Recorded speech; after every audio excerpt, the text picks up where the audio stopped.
थी वो निकली। उन्होंने बाद में फिर अपनी वो जो तहकीक की उसकी रिपोर्ट दी और उसमें एक बड़ा अजीब वाकया लिखा पाकिस्तानियों की मसरूफियात पर, वक्त को बचाने पर और फिर उस वक्त को इस्तेमाल करने पर, कि कैसा ये वक्त बचाते हैं और फिर उस वक्त को कहाँ इस्तेमाल करते हैं।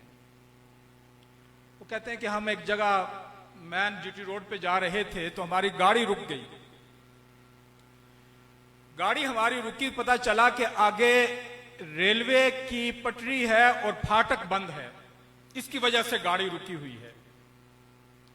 इतने में हमने देखा कि एक साइकिल सवार शख्स है, वो बड़ी मुश्किल से गाड़ियों के बीच बीच में से गुजरता हुआ फाटक के बिल्कुल करीब पहुंच गया।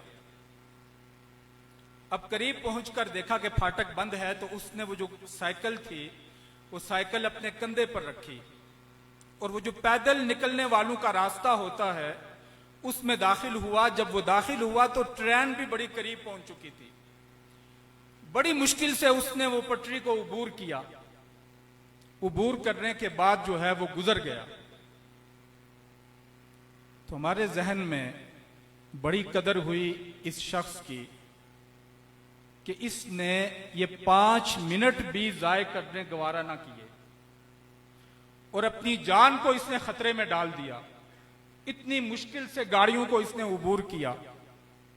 और ये हमारे जहन में आया कि पाकिस्तान के रहने वाले जो लोग हैं उनके नजदीक वक्त की बड़ी कदर कीमत है, अपने वक्त को जाय नहीं करते। ये अभी हम सोच ही रहे थे, फाटक खुल गई, चल पड़े। थोड़ा सा आगे गए तो देखा कि वहां एक मजमा लगा हुआ है और भीड़ है, और वही शख्स जो अपनी जान को खतरे में डालकर पटरी को उबूर करके आया था। तो मैंने पूछा कि कोई मिसाल दें, किस मसले में इज्तिहाद की जरूरत है, किस मसले में इज्तिहाद किया जाए। उन्हें कहा कि जैसे देखें, इस मसले में इज्तिहाद करना चाहिए कि कुरान ने कहा है कि खिंजीर का गोश्त हराम है।